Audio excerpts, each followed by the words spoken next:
نبی پاک صلی اللہ علیہ وسلم کے صحابی حضرت تمیم داری رضی اللہ تعالیٰ عنہ فرماتے ہیں میں حضور کے ساتھ تھا، ایک جگہ کھڑے تھے، ہم بہت سارے صحابہ تھے، ایک اونٹ دوڑا دوڑا آیا، اس نے نا پہلے حضور کی قدم چومے، پھر کان میں کچھ کہا اونٹ نے، تو حضور فرمانے لگے تو فکر نہ کر، اگر تو سچا ہے تو تیری مدد ہوگی، اور اگر تو جھوٹا ہے تو تجھے تیرے جھوٹ کی سزا ملے۔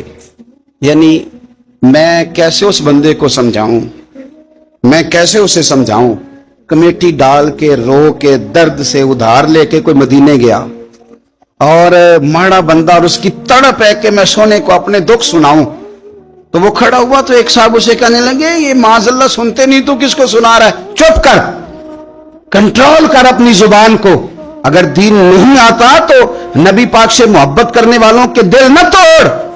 جو رسول اونٹوں کی بولیاں بڑے خوب طریقے سے جانتے ہیں وہ اپنے غلاموں کی باتوں کو نہیں سنتے۔ رانجا رادی کرنے والے ان کی بھی کیا ہی بات ہے، روزے دے دوالے نے غلاماں دیاں ٹولیاں، اور ویکھو ایک پہ سن دے کروڑاں دیاں بولیاں۔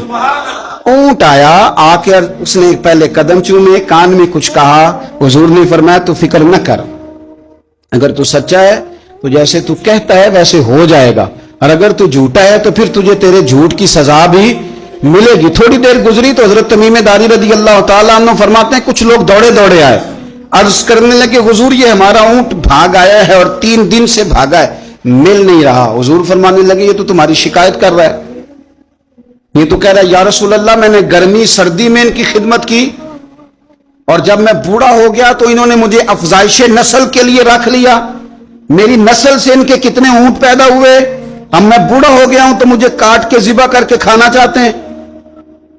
اس نے کان میں کہا، حضور نے ترجمہ کہہ کے بتایا، کریم رسول فرمانے لگے بولو تم کیا کہتے ہو؟ کہنے لگے سونیا جی جس نے جو آپ کو بتایا نا بالکل ہی سچ بتایا ہے۔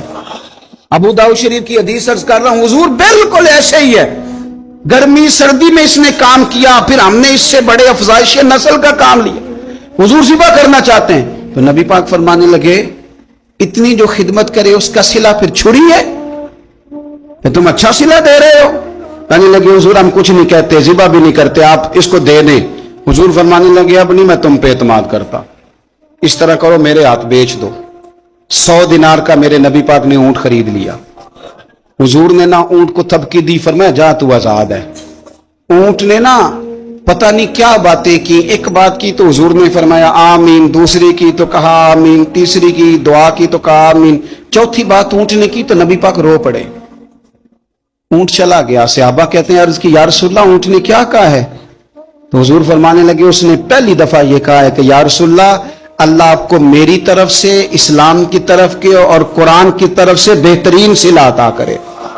تو میں نے کہا آمین، اور پھر اس نے کہا دوسری دعا دی، اے اللہ کے پیارے رسول صلی اللہ علیہ وسلم جس طرح آپ نے آج میرا خوف دور کیا ہے، میں دعا کرتا ہوں اللہ آپ کی امت سے قیامت کا خوف دور کرے۔ اور میں نے کہا آمین، تو نبی پاک صلی اللہ تعالی علیہ وآلہ وسلم فرماتے ہیں پھر اس نے تیسری دعا کی، عرض کی یا رسول اللہ صلی اللہ تعالی علیہ وسلم جس طرح آج آپ نے میرا خون بچایا ہے، سنیا میری دعا ہے رب تیری امت کا خون محفوظ کرے۔ تو میں نے کہا آمین۔ حضور فرماتے ہیں پھر اس نے چوتھی دعا کی، یا رسول اللہ میری دعا ہے آپ کی امت لڑے نہ، جنگ و جدال نہ کرے، آپس میں گلے نہ کاٹے۔ تو حضور فرماتے ہیں میں نے آمین بھی کہا اور میں رو بھی پڑا، اس لیے کہ یہ دعا میں نے اپنے رب کریم سے مانگی تھی کہ اے اللہ میرے امتی لڑے نہیں، آپس میں لڑے نہیں۔ اور یارو بچے لڑتے ہیں، بچے لڑتے ہیں تو کیا باپ خوش ہوتا ہے؟ وہ تو پریشان ہوتا ہے، روتا ہے، میری امت لڑے نہ۔ تو میرے رب کریم نے فرمایا محبوب یہ دعا مجھ سے نہ مانگیے، یہ خدا کی حکمت کا تقاضا ہے، یہ لڑیں گے۔ تو نبی پاک صلی اللہ علیہ وسلم فرماتے ہیں جب لڑائی کی بات کی تو میں نے پھر اس وقت میں عبدیدہ ہو گیا، میں رو پڑا، یہ نازک مسئلہ ہے، تکلیف والا ہے کہ یہ لڑیں گے، کچھ لوگ فرقے بنا لیں گے، الگ عقیدے گھاڑ لیں گے اور سچے سچے مسلمانوں سے لڑیں گے۔ میرے بھائی یاد رکھ لیں کہ رسول پاک تو جانور اندھیرے میں ڈوب جائے تو نکال دیتے ہیں، تو امتی کیوں کہیں اور روشنی تلاش کرتا پھرتا ہے؟ وہ روز کہے کہ ماہ مدینہ اپنی تجلی عطا کرے. یہ ڈھلتی چاندنی تو پہر دو پہر کی ہے. میرے رسول پاک صلی اللہ علیہ وسلم ہر ایک کا خوف دور کر دے، ہر ایک کی پریشانی دور کر دے، ہر ایک کو حضور نواز دے، ہر ایک پر کرم نوازی